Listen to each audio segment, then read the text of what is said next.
Magandang gabi po sa inyong lahat. Karon guys, no, ako po ay humihingi sa inyo dahil po sa hinihingi po ng mga subscriber natin para po akong sinisingil nila dahil po sa kanilang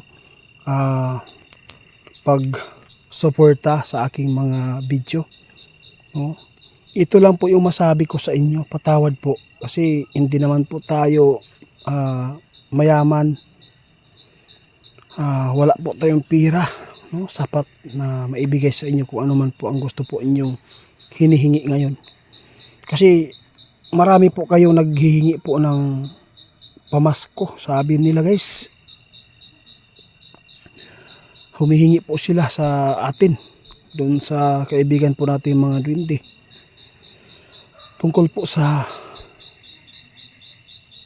lasto, no, swertres, loto number. Pasensya na kayo, ako ay humihingi talaga ng tawad. Bawal po talaga yan sa kanila.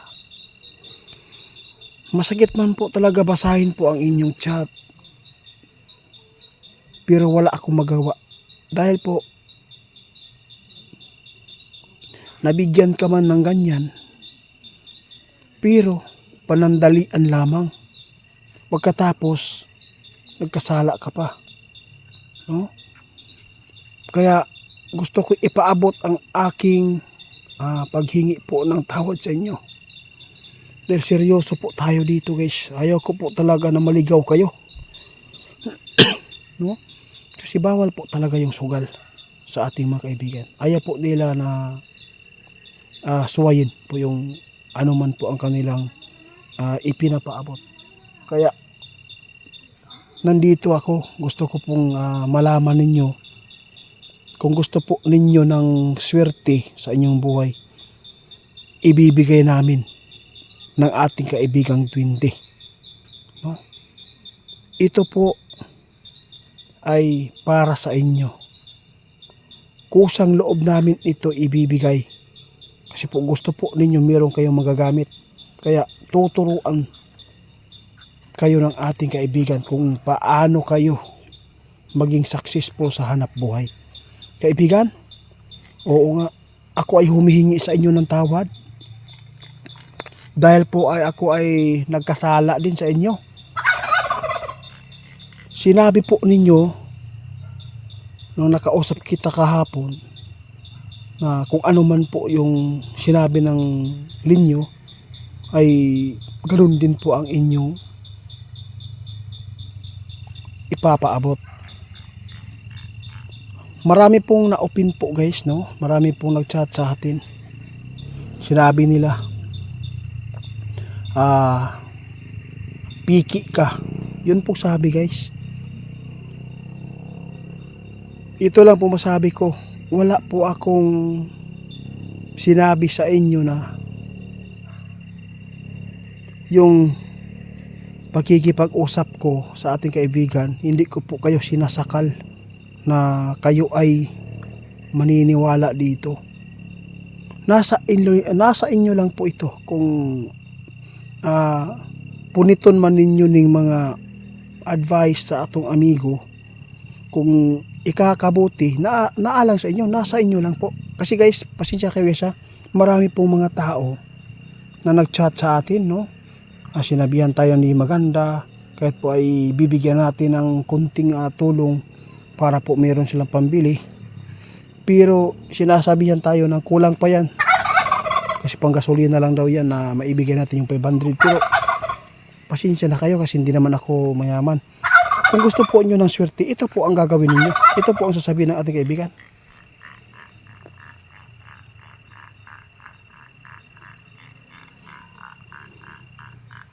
Alam po niya guys kung ano po ang sinabi noon ng ating kaibigan. Huwag kayong umasa ng elemento. At saka huwag po kayong umasa sa ibang tao, no? Ang isang tao, hindi yan magugutom. Kapag yung katawan malakas, hindi PWD, di ba? Hindi kayo magugutom guys. Basta diskarte ng marangal, masipag lang kayo. Kung wala tayo ngayon, tatanggapin po natin, no? Ang mahalaga sa pamilya, sa buhay natin, yung malusog na pangangatawan, wala pong mga sakit, di ba? Aanin mo naman yung pira dyan. Bibigyan ka ng pira ngayon dahil sa sugal. Tapos, ang kapalit nun, buhay mo, nagkakasakit ka. Kakasya ba yung pira na yan? Hindi yan makakadugtong yung pira ng buhay. Hindi din yan pagbigay po ng ano sa tawag kaluwasan ba? O, kung gusto po inyong swertihin, ito po ang tunay na ipaabot namin sa inyo. Nasa inyo lang po kung maniwala po kayo dito. Basta sinabi po nyo sa akin, masakit-sakit yun ang sinabay po nyo sa akin doon sa Facebook at sa messenger ko. Kaibigan, ikaw na lang po magsabi.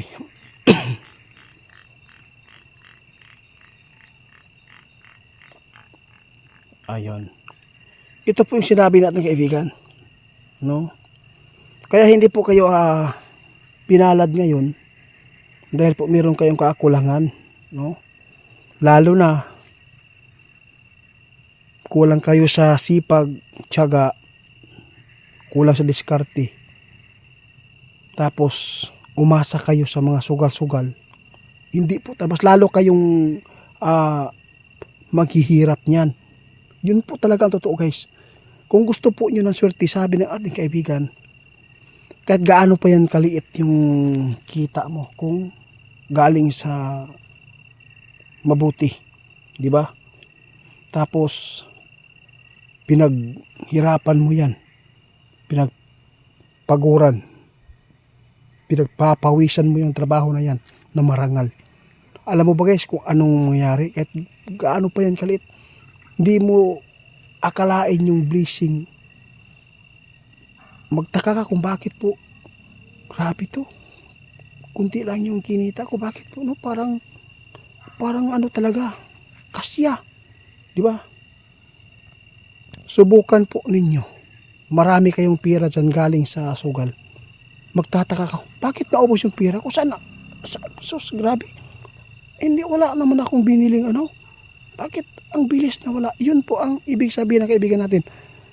Kaya hindi po kayo nabigyan, baka yun po ang inaasahan po ninyo. Kaya gusto kong magprangkahan na lang po tayo dito. Kasi porket po meron akong kaibigan, alam ko nakipagkaibigan lang po kayo sa akin kasi meron po kayong pakay. Oo, yun po. Alam ko po yung mga chat, alam ko po yung mga taong tunay na nagmahal po sa amin, sa channel namin nagsuporta. Alam po namin, kaibigan, prangkahan na lang po natin sila kung ano po ang magandang gawin nila para swertihin.